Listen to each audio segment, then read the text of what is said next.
대만은 중국에 먹히는 과정에 있다. 한국이 이에 간섭할 이유는 없으나 차후 한국의 상선들이 통과해야 하는 해로 중에 있으므로 이를 유심히 봐야 할 것이다. 우리는 이런 비난을 하는 국가뿐만 아니라 그에 해당하는 외교관 및 우리 국가 관계자도 같이 욕해야 한다. 국가가 무시당하고 비난받는데 대처도 안 하고 뒤에서만 바라보고 진정 애국심으로 더욱더 대한민국을 빛낼 사람들이 멍청하니 이런 일이 반복되는 겁니다. 안녕하세요. 다음은 기사 내용입니다. 대만의 TV방송국 TVBS. 대만 타이베이에 본사를 둔 대만의 대표적인 방송국 중 하나인데 지금 화면에서 보시는 것처럼 너무나도 충격적인 장면을 공개해 논란이 되고 있습니다. 대만의 TVBS가 뉴스 보도를 하던 중 한국의 코로나19 상황을 전하면서 태극기에 바이러스 모양의 CG를 합성한 화면을 송출했습니다. 이 사태를 최초로 조명한 A씨는 지상파 방송국이 한 국가의 국기에 코로나 바이러스를 CG 처리해도 되느냐며 한국의 코로나19 신규 확진자와 사망자가 전 세계 인구의 30%를 차지한다고 중국어로 대문짝만하게 올렸다라고 전했습니다.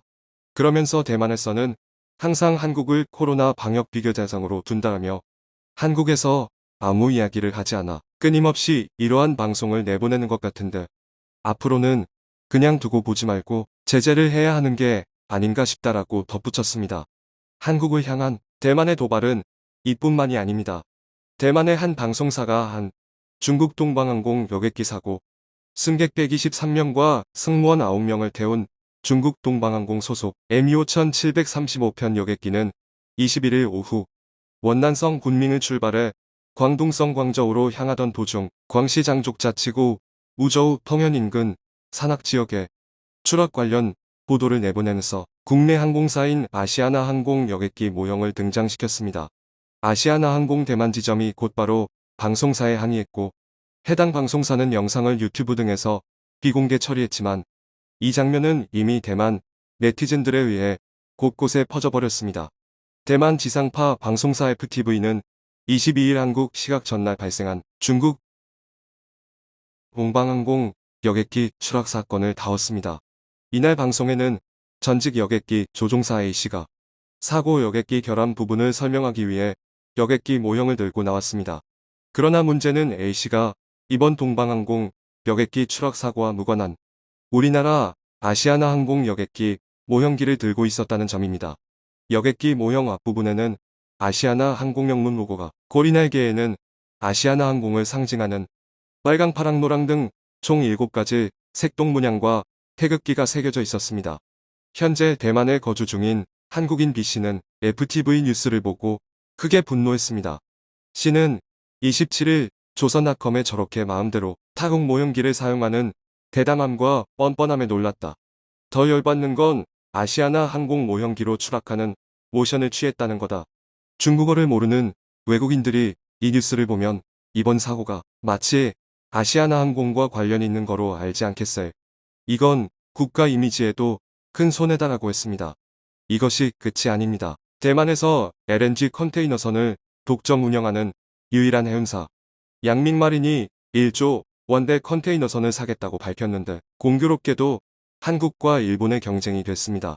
여기서 충격적인 점은 한국이 LNG선 기술은 전 세계에서 압도적인 1위를 기록하고 있고 그 어느 나라도 경쟁이 될 수 없을 정도인 것은 모두가 아는 사실임에도 대만은 일본에 유리한 조건을 붙이려 하고 있다는 것입니다. 심지어 경쟁국인 중국과 일본조차 한국에 LNG선을 만들어줄 것을 요구하고 있는데도 대만은 한국이 아닌 일본에 더 높은 점수를 주고 있습니다. 전 세계 조선시장에서 한국과 자웅을 겨루는 중국과 일본이 국내 조선사에 발주하는 사례가 최근 잇따르고 있습니다.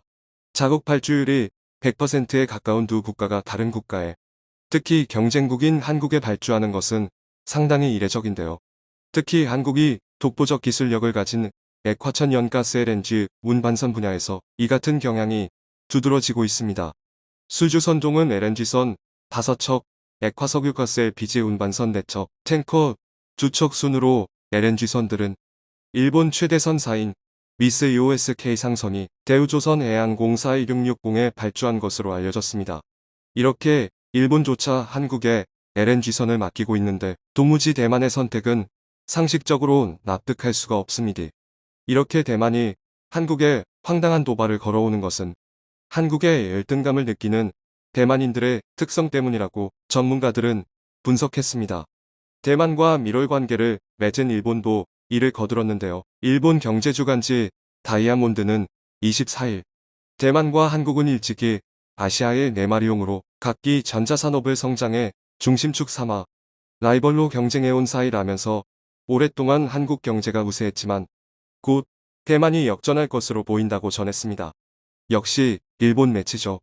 기사는 대만이 한국을 2025년에 넘어선다는 IMF 추계는 매우 보수적인 것이라며 대만 정부 싱크탱크인 중화경제연구원은 대만이 이미 지난해 한국을 근소한 차이로 추월한 것으로 추산하고 있다라고 전했습니다. 자, 그런데 이는 일본과 대만의 희망사항일 뿐 전혀 사실이 아니죠. 오히려 일본과 밀월 관계를 맺으며 한국에 도발을 걸어오고 있는 대만이 큰 위기에 처하게 됐는데요. 우크라이나 사태가 터진 이후 중국의 대만 침공이 임박했다는 소식이 전해지자 대만은 서둘러 쿼드에 가입해 미국이라는 강력한 보호막을 만들려 했지만 한국과 한국의 최후방 동맹국의 반대로 대만의 쿼드 가입이 무산될 것으로 전망되고 있습니다. 이에 이미 중국의 대만 침공 3가지 시나리오가 공개됐는데요. 첫 번째는 중국이 대만을 본격 침공해도 미국은 우크라이나 사태 때와 마찬가지로 세계 3차 대전으로 확산될 것을 우려해 대만에 있는 미국 기업의 철수를 서두르고 대신 대만에 최대 무기 지원 정도만 하는 것입니다. 두 번째 시나리오는 중국이 대만 본토 대신 대만 주변의 작은 섬들에 대한 침공을 감행해 대만을 압박하는 것인데요.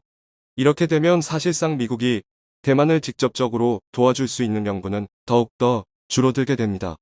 마지막으로 세 번째는 중국이 수만 명의 해커를 동원해 대만의 시스템을 붕괴시키는 사이버전을 펼칠 가능성입니다.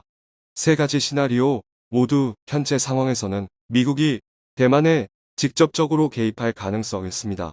대만 입장에서 유일한 희망이 바로 대만이 쿼드에 가입하는 것인데요. 쿼드 회원국들끼리는 전폭적인 군사 지원이 즉각 가능하기 때문에 중국은 감히 침공을 꿈꾸지조차 못합니다. 현재 쿼드 가입국은 미국과 인도, 일본, 호주 이렇게 4개국인데요. 미국은 여기에 한국과 베트남, 뉴질랜드 이렇게 3개국을 더해 쿼드 플러스로 확장할 수 있다고 발표한 바 있습니다. 추후에 대만이 쿼드에 추가로 가입하려면 모든 쿼드 플러스 회원국들로부터 승인을 얻어야 합니다. 즉, 한국의 승인 없이 대만은 쿼드에 가입할 수 없게 되는 것이고, 최근 한국산 무기를 대규모 사들이고 있는 호주와 인도도 한국과 뜻을 같이 하는 것으로 전해져 대만의 가입은 사실상 물 건너간 것으로 알려졌습니다. 뿐만 아니라 쿼드 창설국인 미국에서조차 한국을 아시아에 떠오르는 최강자로 칭하며 일본 대신 한국과 가장 강력한 동맹관계를 형성하기 시작한 터라 대만이 한국을 도발한 것은 돌이킬 수 없는 실수가 돼버렸습니다. 배신자 삼성 문돌리는 것이 인생의 목표, 갤럭시 말고 아이폰을 구입해라. 한국인과 달리 일본인은 뒤통수를 치지 않는다. 일본 기업과 손잡고 삼성전자를 꺾겠다. 라로 혐한 발언을 서슴지 않는 대만의 퀵타이밍 폭스콘 창업주 삼성이 TSMC를 따라잡을 수 없는 3가지 이유라는 황당한 보도를 연일 쏟아내고 있는 대만 매체들. 여기에 최근에는 대만의 유명 방송국이 한국인의 혼과 정신이 담긴 건드리지 말아야 할 태극기까지 이렇게 코로나 바이러스와 합성해 대대적으로 방송을 내보냈습니다. TSMC 하나만 믿고 이렇게 한국의 선을 넘고 있는 대만, 마치 과거 일본의 길을 걷고 있는 듯한데요. 앞으로 얼마나 무너져야 겸손해질지 한번 두고 봐야겠습니다. 청중의 일부 의견.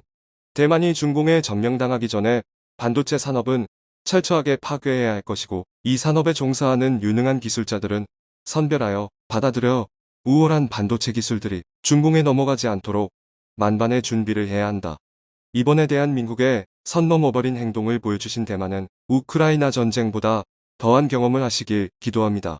대만은 세계에서도 극히 드물게 한국에서는 독립국가로서 인정하며 국기도 따로 걸어주는데도 불구하고 혐한이 강한 나라 중 하나. 나중에 중국하고 전쟁할 때 한국에게 도움이나 청하지 말길. 대만의 본보기를 보여야 한다. 강력히 제재하고 불이익을 지속적으로 보게 만들어서 감히 한국에 저런 지거리를 할 생각도 못하게 만들어야 한다. 이참에 대만과 모든 협력을 중단하라. 외교부 산하에 평소에 대만, 일본, 중국 방송 모니터하는 전담반을 만들어서 혐한 방송할 때마다 끈질기게 항의하고 사과 방송을 요청하는 전담부서를 만들어야 됨. 대만은 대한민국이 굳이 상대할수록 손해만 보는 나라입니다. 앞으로는 중기화의 문제로 더 심각해지겠죠. 대만의 안보 문제는 전부 다 일본에 떠맡기는 게 한반도의 이득입니다. 대만은 세계적인 LNG선 독보적인 기술력을 다교하는 이유로 보복성 발주. 대만 LNG선 발주하더라도 아주 비싼 가격에 배창 부리며 농락해도 크게 대안 없을 듯. 대만은 국가적으로 엄청 까다롭고 힘들게 할 놈들이다. 후진 기술국으로 보내야 된다고 보다. 시청해주셔서 감사합니다.